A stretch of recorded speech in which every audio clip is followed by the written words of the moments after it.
Thank you. And I'd like to first start off by thanking the organizers, especially Annalisa, for giving me this opportunity to talk about recent work in my lab. Today, my talk is entitled Interpreting Rules of Gene Regulation Learned by Deep Learning. And for those of you who aren't familiar with the research in my lab's research lies at the intersection of AI and genomics. And the main themes include design principles, interrogation methods, and robust generalization. Design principles ensure that deep learning models are equipped to fit genomics data well, and ideally provide parameters that capture biophysical phenomena in an interpretable way. And interrogation methods aim to probe a high-performing black box model to deduce biological insights that they learn. And robust generalization refers to methods to train or evaluate deep learning models to ensure that their predictive functions generalize well. Now, to give you some biological motivation for today's talk, transcriptional regulation requires the complex coordination of many proteins. And in this overly simplistic toy diagram, proteins are interacting with DNA at various cis-regulatory elements, often referred to as CREs, such as enhancers and promoters. And these CREs then go on to interact with each other to form enhancer-promoter complexes. And if we want to build an accurate quantitative model for this biological system, then we need to know who the players are, where they bind, how strongly they bind to DNA, and with each other. Of course, different genes use a different set of enhancers, and the expression levels of transcription factors varies across cell types. So coming up with a mathematical solution for this general system of transcriptional regulation is very challenging. And throughout the years, different high-throughput sequencing assays have emerged to probe different aspects of gene regulation, including where TFs bind, where certain histomarks are located, which sites along the genome are accessible, and direct measurements of transcript levels at nascent and mature stages. Now, while each of these genome-wide screens has helped us to gain a better understanding of gene regulation, each functional assay only measures a single factor. So it remains a grand computational challenge to integrate these puzzle pieces to gain a more full and comprehensive picture of gene regulation. Wait, sorry, something happened. Okay. Problems like this exemplify why deep learning is such an attractive approach, because a deep learning model is a powerful function approximator that can be trained to take DNA sequences as input and predict the functional readouts of these sequencing experiments. So in principle, a deep neural network, or DNN, can be trained to simultaneously predict all of these functional genomic assays simultaneously. And in this way, the deep learning model can learn the locations of the protein binding sites, their binding strengths, as well as any higher-order dependencies. The complex rules of how these sequence elements, called motifs, coordinate transcription factors along the genome is known as a cis-regulatory code, and understanding it is one of the major goals in genomics. Now, the major conundrum is that all neural networks, if large enough, can be considered a universal function approximator. Thus, they should all be able to express the same function that best fits the data. However, in practice, the limited training data makes this a challenge. For instance, a cell only has a limited number of accessible sites for which TFs can bind. So in genomics, we're much more data deprived than in other fields like language modeling with ChatGPT. Thus, we need data efficient solutions. And this can be achieved through strong inductive biases. And you can think of an inductive bias as constraints you put on the network that restricts the function space to match the underlying structure of the data. For transcriptional regulation, this includes motifs and their interactions with other motifs within CREs, as well as distal interactions of those motifs across different CREs. In today's talk, I don't plan to cover this neural network design aspect of my lab's research program. We'll simply make the assumption that DNNs are pretty good function approximators, which is a stretch in most cases. Now, from this function approximation standpoint, when training a DNN to predict functional genomics data, we're essentially training them to learn the underlying function of the experimental assay. This then allows us to employ that trained DNN as a surrogate for the experiment, enabling us to make hypothetical or counterfactual measurements for new sequences that the model has not seen during training or as part of the original experiment. This in silico laboratory paradigm has many benefits. For instance, we can use a high-performing model to score the functional consequences of non-coding variants. We can perform perturbation experiments to gain insights into cis-regulatory biology, as you'll see later in this talk. And we can also use the DNN as a scoring function to design novel sequences with desirable properties. However, there is a very big disclaimer here that this is all through the lens of the DNN, but it's not even all that clear whether we should trust their predictions. Now, to give you some intuition for this problem, it's helpful to consider that the DNN is essentially inferring a sequence function landscape over all of sequence space. Here is a lower dimensional representation of a toy sequence function landscape, and a sequence is simply a point on it. The challenge is that training data sparsely sample sequence space, and experimental measurements introduce noise and technical biases. So the inferred landscape may not fully reflect biological ground truth, especially in regions with little to no data support. This means that DNN predictions far outside the data support are not going to be very reliable. And this phenomenon is known in the machine learning community as a distribution shift. More precisely, in this case, a covariate shift. And this problem is much more complex because the functional landscape is, of course, dynamic. And so this landscape varies across cell types and can change with cell state and environmental cues, which introduces a different type of distribution shift known as a label shift. But we'll simply ignore this problem for now. Now, the major issue is that we don't have any diagnostic tools at our disposal to inform us where this trustworthy region of the DNN is.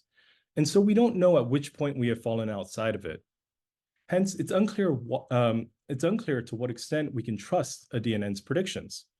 Now, to be clear, my philosophy is that even if the DNN's inferred sequence function landscape is not fully reliable, we can still gain interesting insights from studying them.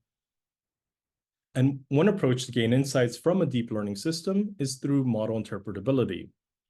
In genomics, common approaches to interpret models include designing the DNN such that the parameters capture biophysical phenomena in an interpretable manner. The second approach is through feature attribution methods, which provide insights into the sequence elements that influence model predictions. And third, we have in silico experiments, also known as counterfactual explanations. While my lab dabbles in each of these areas, in today's talk, I'm going to focus on our recent work in attribution methods and in silico experiments. So attribution methods map the importance of each nucleotide variant in a given sequence on model predictions. This can be accomplished by perturbing the input data and monitoring how the predictions change, a sensitivity analysis. In genomics, a natural perturbation is a single nucleotide mutation. So by systematically mutating each nucleotide in a given sequence, we can map out an in silico mutagenesis map, and we can represent this as the sequence logo.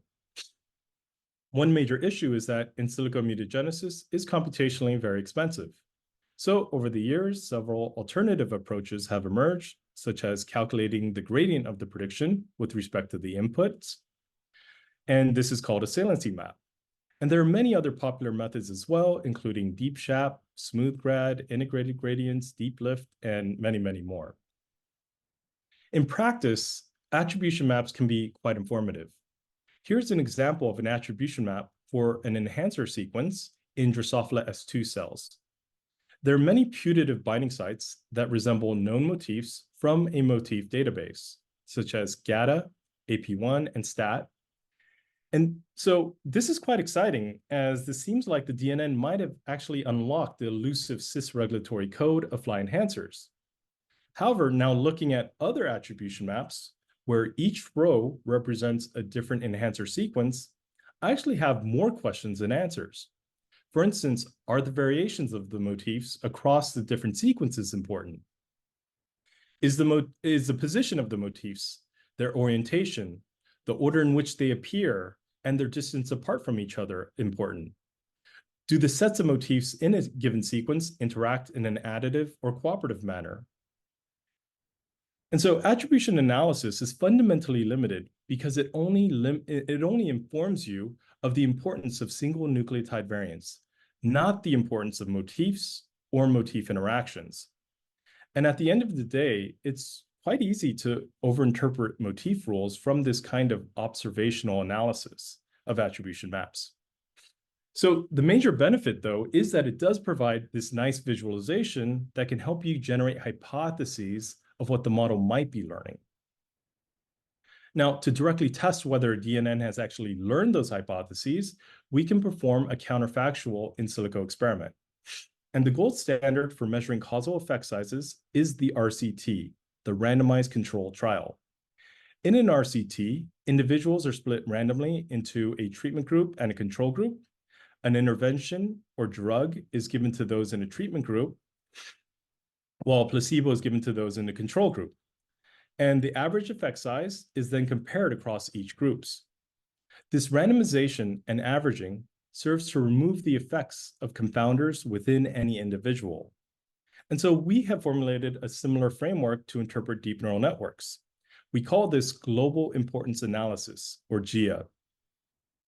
The key here is that we sample a diverse array of background sequences, which serve as our individuals. Our intervention is to embed a single pattern or multiple patterns across each of those background sequences. And then the effect size is given by averaging the model predictions with and without the embedded patterns. This randomization and averaging effectively marginalizes out any other factors in a given sequence. Thus, GIA quantitatively measures the effect size of just the embedded patterns on model predictions. Now, global importance analysis is a powerful tool that can provide deeper insights into transcription factor binding. Now, without going into too many details, I want to quickly highlight some interesting results from Shush and Amber's paper from my lab, which reflect a growing trend in the field. In one experiment, they explored the importance of flanking nucleotides for this AP1 binding site. Here, they performed a GIA experiment where the core motif, TGA, TCA, is held constant, and they systematically probed all possible flanks, represented here as an N. The results are then ranked here. Evidently, certain combinations of flanking nucleotides are very favorable, while others are very unfavorable.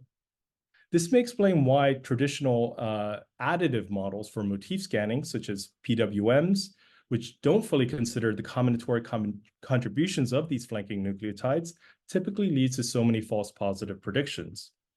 And they also looked into other hypotheses, such as whether two motifs bind cooperatively, as well as their distance dependence between two motifs. Now, this idea of performing in silico experiments is quite handy, as we don't even need to lift a single pipette. Now, recently, we've taken this idea of performing in silico experiments to the extreme. Channeling our inner experimentalists, we started asking ourselves, what experiments would a biologist like to carry out, but are often limited due to the challenges of performing them in the laboratory? This led us to develop two new interpretation methods based on perturbation assays. One technology is based on multiplex assay of variant effects, or MAVEs, which are typically used to characterize the genetic variation within a cis-regulatory element, such as an enhancer or promoter. The other is based on CRISPR technologies, which enable large-scale perturbations to understand the role of CREs on gene expression. I'll start with this first part here. And as part of the motivation, I'd like to briefly highlight a few additional limitations of some attribution methods. And now, to provide some intuition, it's helpful to revisit sequence function landscapes. And if we consider the 1D analog here, a saliency map is the gradient or slope at the location of where the sequence is along that function. And this can be represented as a sequence logo, like this here on the right. But if the DNN were to fit a much more complex function, it actually wouldn't affect the generalization performance much at all. And this surprising phenomenon is known as benign overfitting. And it likely afflicts most deep learning models to varying extents. Now, while model predictions are not affected by benign overfitting, this roughness in the non-smooth function can have a severe negative impact on attribution analysis. Here are real examples of saliency maps for two models with comparable performance. But you can clearly see the one at the bottom is not very insightful. And there are many other pitfalls of attribution analysis that I won't get into today, though. Now, to address the sensitivity to this roughness in the DNN function, one solution can be surrogate modeling. And the basic idea is to approximate a local region of the DNN with a simpler interpretable model. In practice, this can be achieved by randomly sampling the DNN about a given data point of interest to create an in silico dataset. Basically, this is generated by making small perturbations to the input data and using the model predictions as a readout. And you can then fit this in silico dataset with a regularized linear model, which, being a linear model, provides interpretable parameters. And this approach was popularized in computer vision by a method called LIME, but it never really caught on in genomics. And that might be because LIME has many outstanding issues. For instance, how do you choose a perturbation type? How much should you perturb the input? And there's this overall lack of flexibility. I mean, is a linear model a good approximation in all regions of the function? You can imagine that if the perturbations are too small, you'll still be susceptible to the non-biological noise in the function. On the other hand, if the perturbations are too large, you would consider a larger neighborhood. And thus, a linear model may no longer be a faithful approximation to the original DNN. So our solution is called SQUID, Surrogate Quantitative Interpretability for Deep Nets. SQUID is a project led by a postdoc, Evan Seitz, who is jointly advised by me and Justin Kinney at Cold Spring Harbor Laboratory. And this work is also in collaboration with David McCandlish at Cold Spring Harbor. SQUID gets around issues with LIME by leveraging domain knowledge on how to functionally characterize a regulatory genomic locus. In particular, we perform a perturbation assay known as a multiplex assay of variant effects, or MAVE. And the idea is to partially mutagenize a seed sequence of interest with a low mutation rate of about 10%, which is the common choice in experimental MAVEs.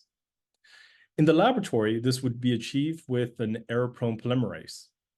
For us, we can simply introduce mutations with a random number generator. And we then use model predictions as a functional readout of these mutagenized sequences, so thereby creating this in silico MAVE dataset.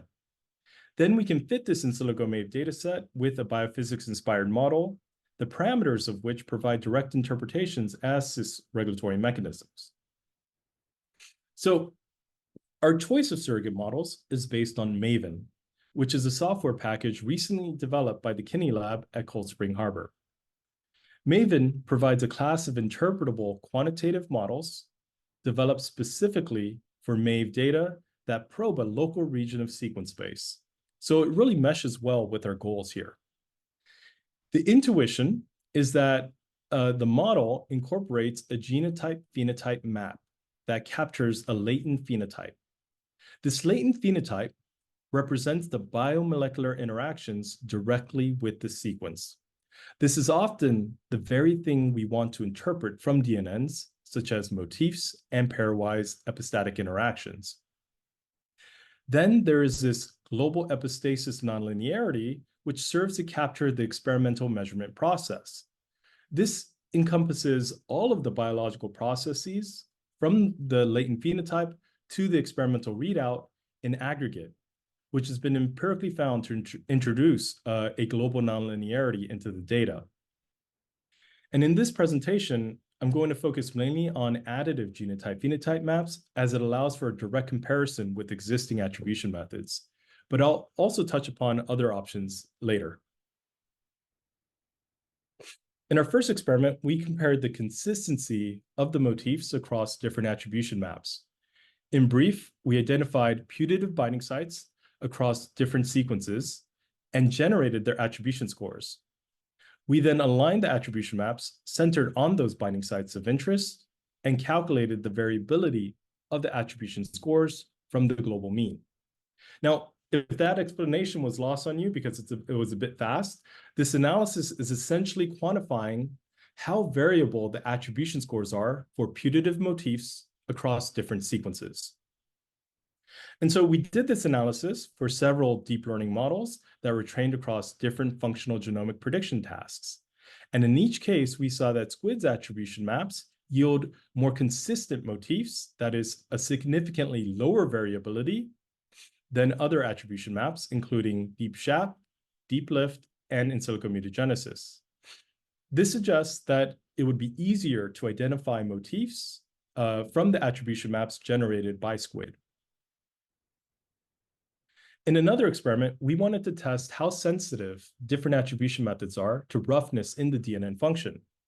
Recall this was one of the main motivations for surrogate modeling.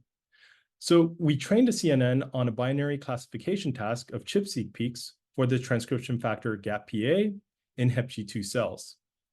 And we compared the attribution maps of the same exact model at 2 points during training, one at early stopping and another 200 epochs later, which we denote as benign overfitting. You can see that the training and validation performance diverge quite a bit, but the validation performance stays roughly the same as at early stopping, which is a signature of benign overfitting. Now, looking at the saliency maps, the one at early stopping contains 2 clear GAP-PA motifs, but the saliency map at benign overfitting exhibits a lot more spurious noise, and it even loses one of the motifs. Thus, even though the performance of the model is roughly the same, the model explanations are sensitive to when you stop training. By contrast, SQUID's attribution maps look very similar at both time points. Now, to make this more quantitative, we calculated the Euclidean distance between the attribution maps at early stopping and benign overfitting across the test sequences. And you can see that the significantly lower Euclidean distance for SQUID indicates that it's more robust to roughness properties of the local function compared to other attribution methods, including deep SHAP and smoothgrad and saliency maps. Now, in another experiment, we tested different attribution methods at zero-shot variant effect predictions using 15 experimental MPRA datasets, each measuring saturation mutagenesis of a given CRE. It's called zero-shot because the model did not see the MPRA dataset during training. And here we compared the change in the model's predictions between the mutated allele and the reference allele, and compared it with experimental measurements using Pearson's correlation. This analysis serves to assess how well the deep learning models can correctly predict the importance of single nucleotide variants. And strikingly, you can see that SQUID's attribution maps yield a significant improvement compared to in silico mutagenesis, which is currently the gold standard for this task. This was shown for Enformer, the current state of the art at this task, as well as 2 other models that were trained on much, much smaller amounts of attack-seq data.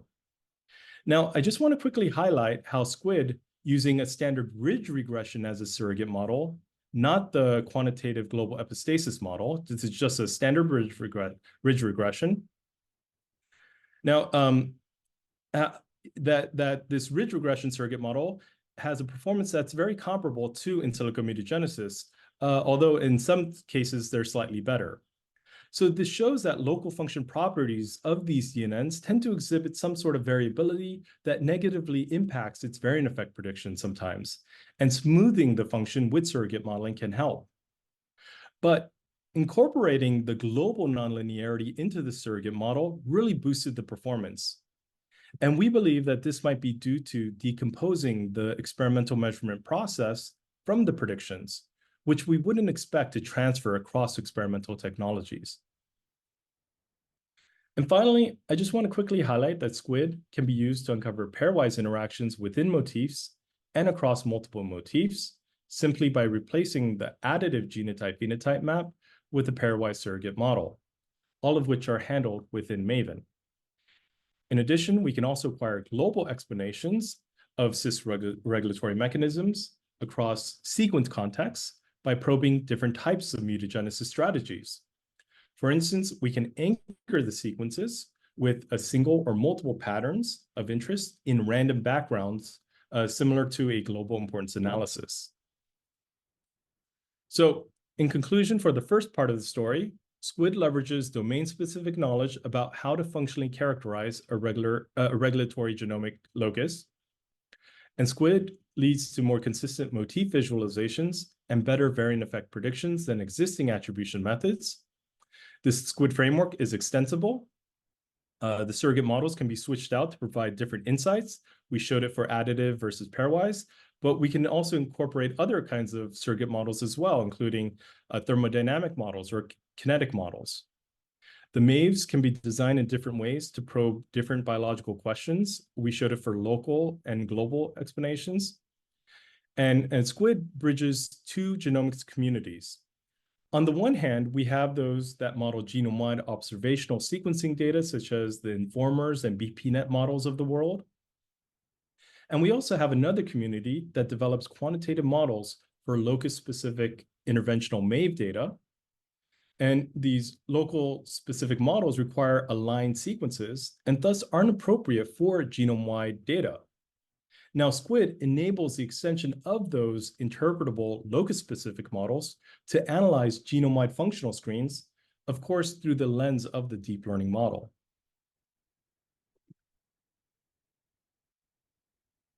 Now, in the second part of the talk, we will zoom out to perform model interpretations at a CRE level through in silico CRISPR experiments. So just to give you a little motivation, I'm sure many of you are familiar with Enformer, which has demonstrated pretty good performance at predicting gene expression from sequence. This model is quite the beast. It takes as input sequences that are hundreds of kilobases long. It's processed through several complex layers, including convolutional layers and transformer layers.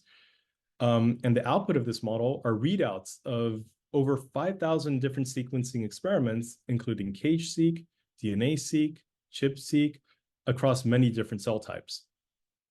In a way, you can think of Enformer as approximating most of the data on ENCODE and Phantom5.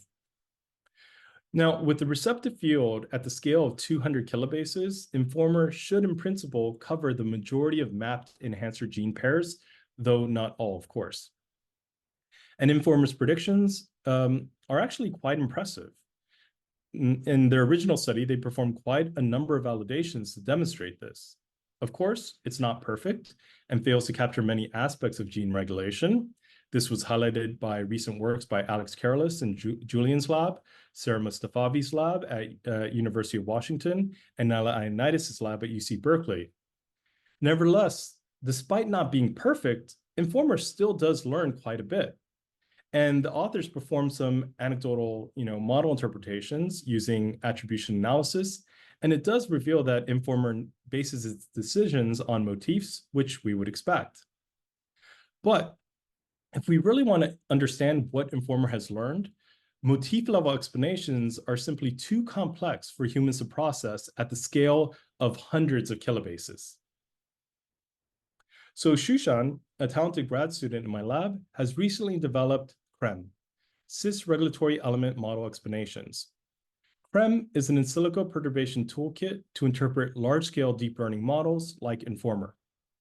And the basic idea is that we can perform perturbations at a CRE level, similar to what's currently being done with CRISPR technologies.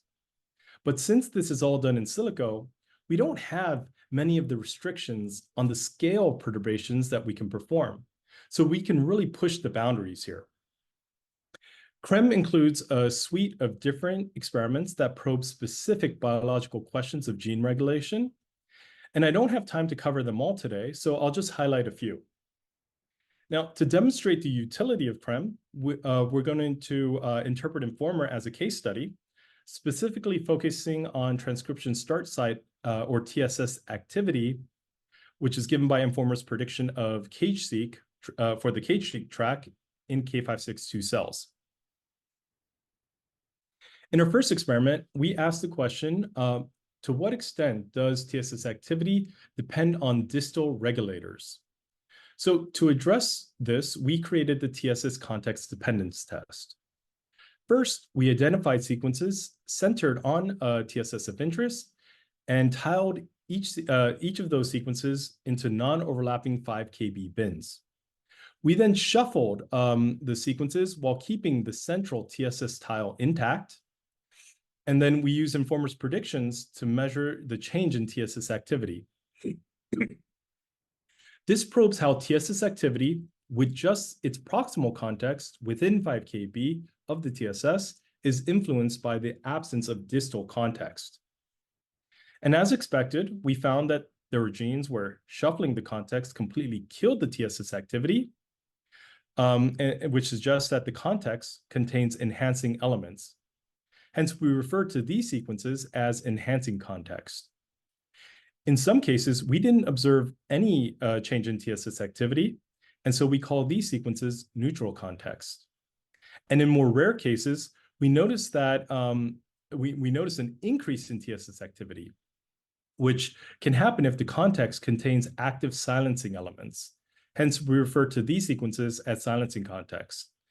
And we're going to use this nomenclature here of these different naming conventions for these contexts, as it's going to help us to better understand the results in the subsequent slides. Now, in our next experiment, we sought to test the compatibility between a TSS and different sequence contexts. And so to address this, we developed the TSS context swap test. Here, we swapped the central TSS tile into different genomic sequences. For example, we took the TSS tile from the sequence categorized as enhancing context and placed it into other sequences categorized as enhancing context. And interestingly, the TSS activity dropped by half on average, and this suggests that enhancers weakly enhance other genes, but they're more tuned to enhance their native gene, perhaps through some compatibility rules. As a control, we placed the same enhancing TSSs into other contexts and observed a larger drop in TSS activity as expected, probably due to a depletion of enhancers in those sequences. Now, doing the same experiment with the TSS from neutral context, we found that the TSS activity levels were largely maintained as expected. And I suppose it's no surprise that 70% of these genes overlapped with the list of known housekeeping genes. And finally, if we mix and match the TSSs from the silencing context, we find that silencers are more generic in that they're basically effective against any TSS that was originally susceptible to being silenced. So there doesn't seem to be the same type of selective compatibility rules as in enhancers. But when placing these same silenced TSSs into other contexts, their activity increases quite dramatically, presumably due to a depletion of the silencing elements in those other contexts. In our next experiment, we sought to identify whether a single CRE is sufficient to drive TSS activity. Now, the goal here is to gain a higher resolution view of enhancers and silencers, as opposed to what we're doing previously, just looking at the whole sequence. Note that we're defining CREs as genetic elements of length 5 KB that affect TSS activity.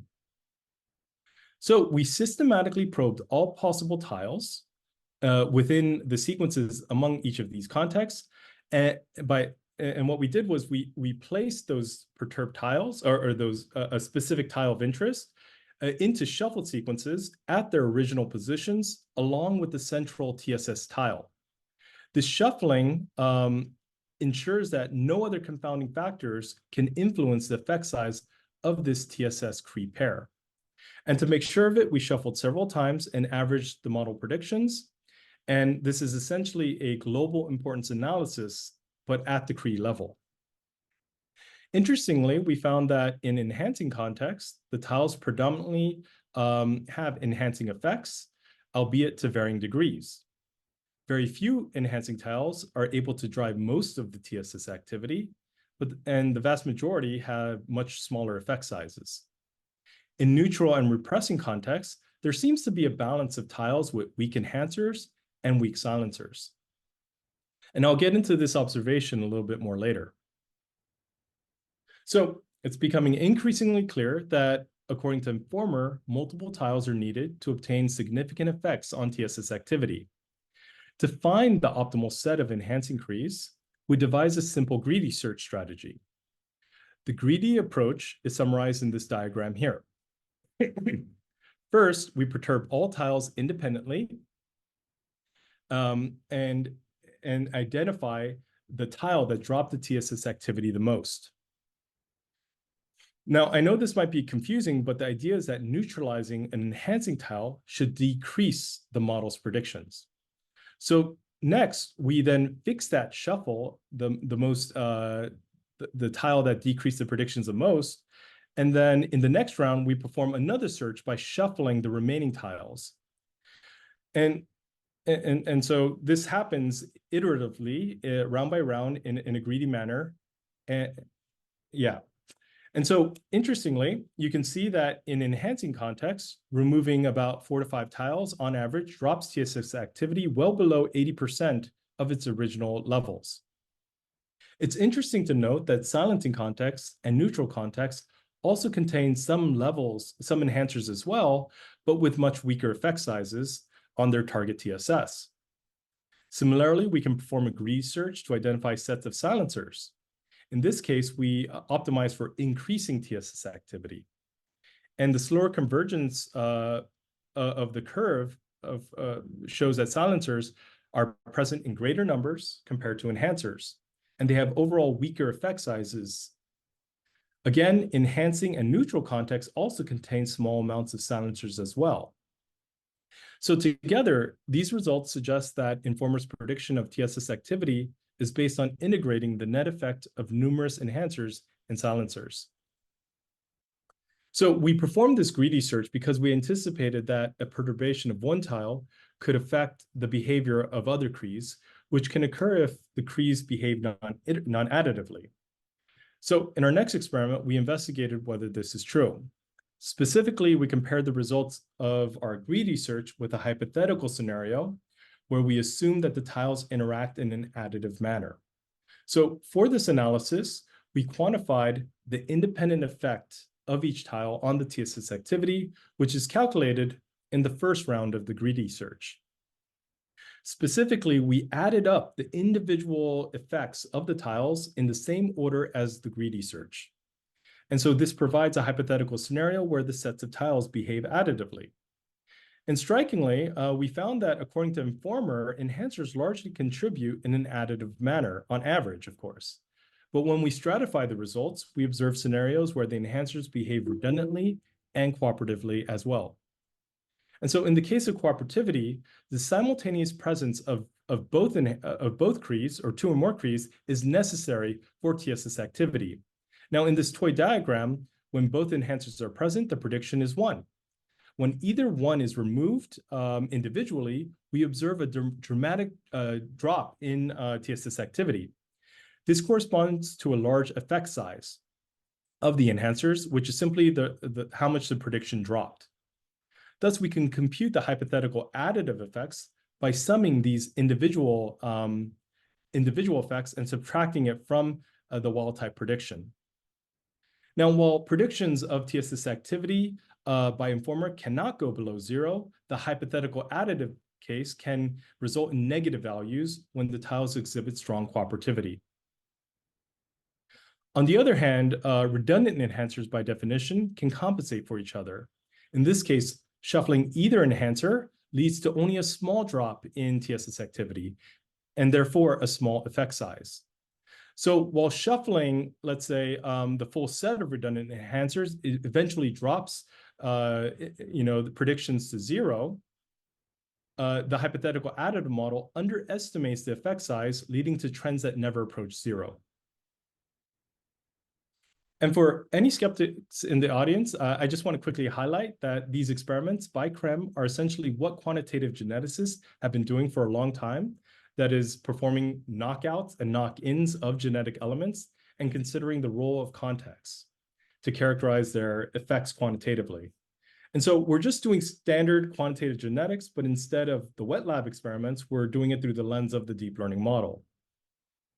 Now, And since we don't have wet lab a wet lab to validate these discoveries in my lab, we have to live with our results being called model interpretations. Now, so in conclusion, multiplex in silico perturbations are powerful tools to interpret targeted biological questions from large-scale deep neural networks. We showed that CREME paves the path forward towards probing DNNs beyond just validating what they're learning using existing experimental data. We found, by interpreting Enformer, we found that their predictions of TSS activity is based on integrating numerous enhancers and silencers that interact in complex ways, including additive, cooperative, and redundant. A more comprehensive evaluation of CREME is coming in a major revision, hopefully soon, where we're varying the tile size. We're doing biochemical analysis of the CREs that we find, as well as exploring more cell types and models, including Borzoi. And so SQUID and CREME can help to design optimal experiments to be validated in the laboratory. And finally, I thought I would end on a provocative slide. Here I've outlined a few hot takes that will hopefully cause a little stir. The first one is that deep learning models in genomics are not that special. And what I really mean by this is that the specific solutions presented in papers are mostly not that special. If the final process data is released, and I mean not broken code to process the data or lacking some obscure Python environment that's hard to replicate, then many other people can analyze it and probably will find that variations of the model and training tricks can probably achieve similar, if not better, solutions.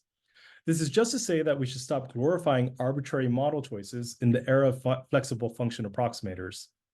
And the only important features I think people should focus on are whether the architecture choices are more data efficient and can provide better biological insights, which is kind of hard to prove sometimes. The second hot take is that DNNs are not fully reliable oracles, and even though we often treat them that way. So first, DNNs are trained on finite observational data, and so they learn associations, not causation. Of course, sometimes association is causation, but that's an exception and not the rule. And importantly, out of distribution shift is a major concern. So we should be cautious when performing in silico experiments or designing novel regulatory sequences using these models. This, of course, is a double-edged sword, as it's a direct attack on my own work and everything I presented today, of course. But as mentioned earlier, the issue is really that we desperately need diagnostic tests to identify when we fall out of this nebulous, trustworthy region of the DNN.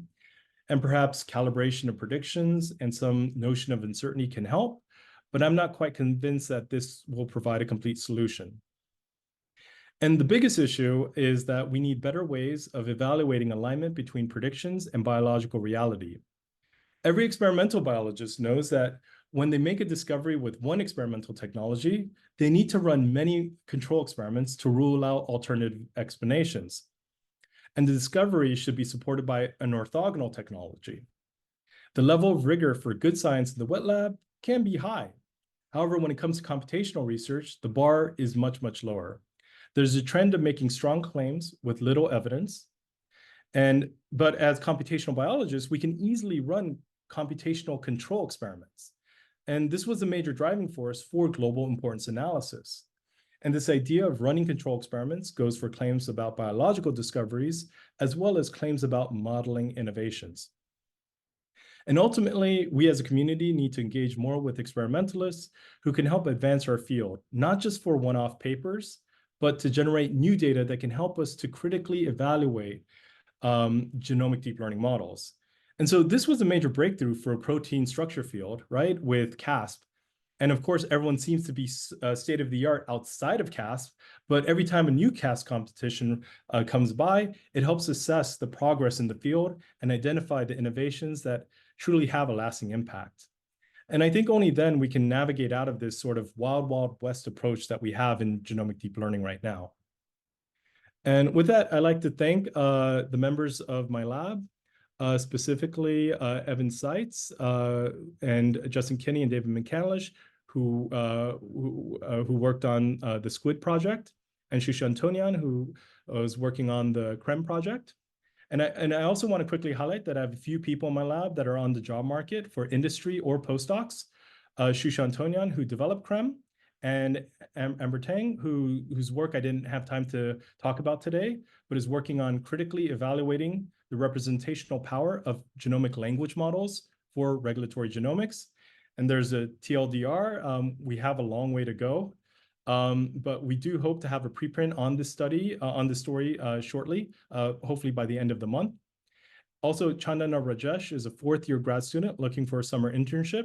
She's working on design principles for inherently interpretable models that capture not only motifs, but also their high-order interactions within the TF binding sites and across multiple TF binding sites. So, and again, finally, I'd like to thank again the Kipoi organizers, especially Annalisa, who reached out to me to give this webinar today. And I'll be happy to take any questions.